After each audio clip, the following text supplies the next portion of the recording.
దేశం మొత్తాన్ని 'big boss' Kannada వైపు చూసేలా చేసిన గిల్లీ నట కన్నడ 'బిగ్ బాస్' సీజన్ 12 టైటిల్‌ను గెలుచుకోవడం జరిగింది. అతనికి దరిదాపుల్లో కూడా ఎవరు లేరు. రన్నర్ అప్ రక్షిత శెట్టి నిలవడం జరిగింది. గిల్లీకి అండ్ రక్షితకు మధ్య దాదాపుగా ఒక 20,00,00,000 ఓట్ల గ్యాప్ ఉంది. సో, వన్ సైడ్ విక్టరీ అని చెప్పుకోవచ్చు. అండ్ ల్యాండ్ స్లైడ్ విక్టరీ అని కూడా చెప్పొచ్చు. గిల్లీ గెలిచిన విధానం చూస్తా ఉంటే గిల్లీ క్రేజ్ ఎలా ఉందంటే మామూలుగా లేదు. ఒకసారి గెలిచిన తర్వాత ఈరోజు గిల్లీ వాళ్ళ సొంతూరైన మలవల్లి తాలూకాలో మండ్య జిల్లాకు వెళ్ళడం జరిగింది.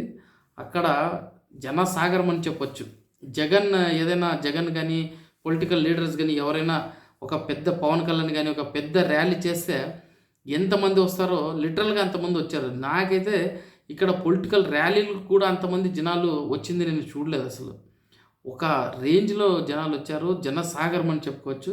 అంటే ఏ రేంజ్లో ఒక వ్యక్తిని ప్రేమిస్తే ప్రేక్షకులు ఏ విధంగా వాళ్ళని తల మీద పెట్టుకుని చూసుకుంటారనే దానికి ఉదాహరణ గిల్లీ అని చెప్పుకోవచ్చు. నిజంగంటే గిల్లీ ఒక హిస్టరీ క్రియేట్ చేశాడని చెప్పుకోవచ్చు. గిల్లీ నిజంగంటే వెరీ వెరీ హంబుల్ బ్యాక్గ్రౌండ్ నుంచి వచ్చిండేది.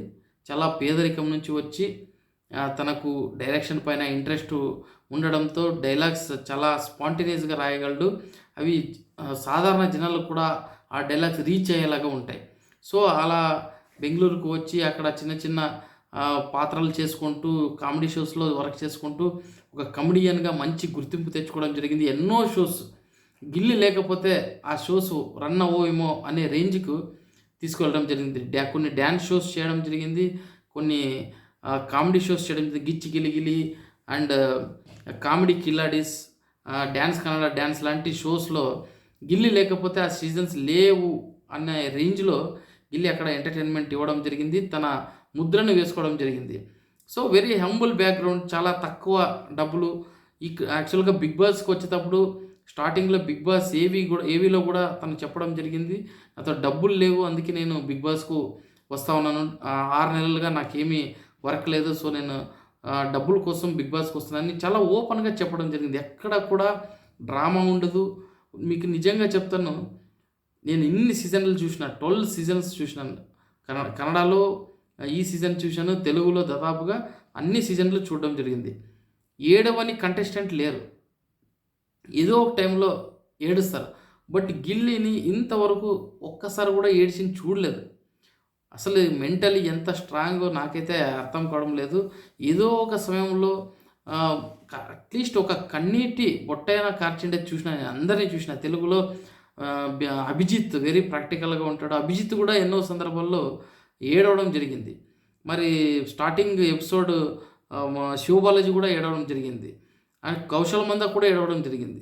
ఇలా ప్రతి ఒక్కరు ఎవరిని తీసుకున్నా కూడా ఏదో ఒక సందర్భంలో ఎమోషనల్ అవ్వడం జరిగింది. అయితే గిల్లీ మాత్రం ఒక్కసారి కూడా ఎమోషనల్ అవ్వలేదు, కన్నీటి బొట్టును కూడా కార్చలేదు.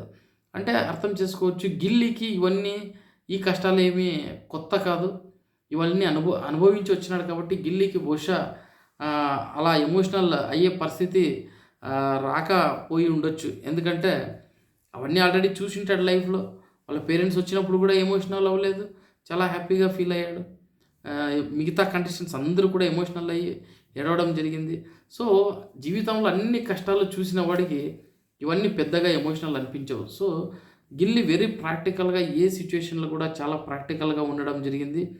అండ్ చాలా ఫేర్ గేమ్ ఆడడం జరిగింది.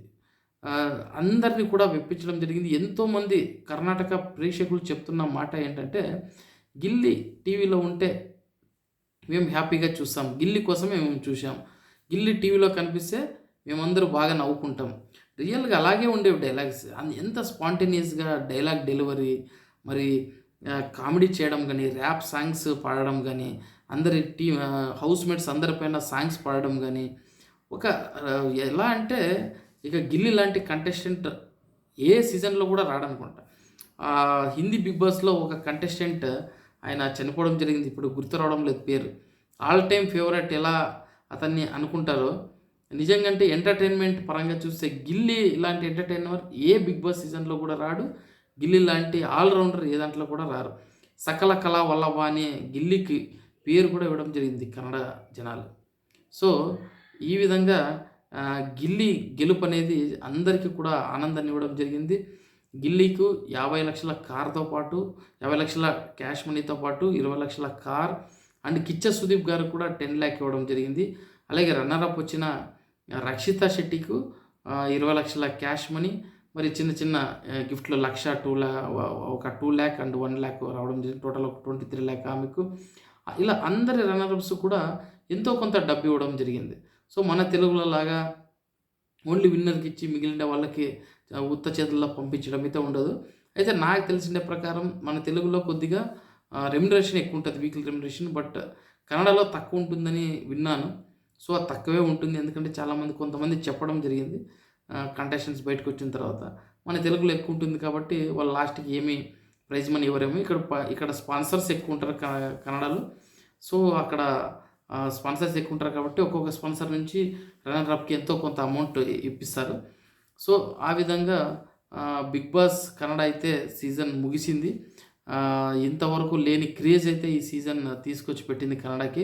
మన తెలుగు కంటే ముందే స్టార్ట్ అయినా కూడా ఇలాంటి సీజన్ ఎప్పుడు కూడా కన్నడ అభిమానులు చూడలేదు. అందరూ కూడా ఎమోషనల్గా కనెక్ట్ అయ్యే సీజన్ ఏదైనా ఉందంటే ఈ బిగ్ బాస్ కన్నడ. మన తెలుగు అయితే దాదాపుగా బిగ్ బాస్ సెకండ్ నుంచే ఎమోషనల్గా కనెక్ట్ అయ్యి ఫ్యాన్ వార్స్ కూడా జరిగాయి టాప్ 2 కంటెస్టెంట్స్ మధ్య.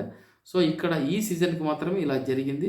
అందరూ కూడా ఎంతోమంది మహిళలు చుట్టుపక్కల ఉండే అందరి వాళ్ళ ఫ్రెండ్స్ ఇంట్లో వెళ్ళి ఓటు వేయించిన సందర్భాలు కూడా నేనే కళ్ళారా చూడడం జరిగింది. సో ఈ విధంగా గిల్లీ ఒక హిస్టరీని క్రియేట్ చేశాడని చెప్పుకోవచ్చు.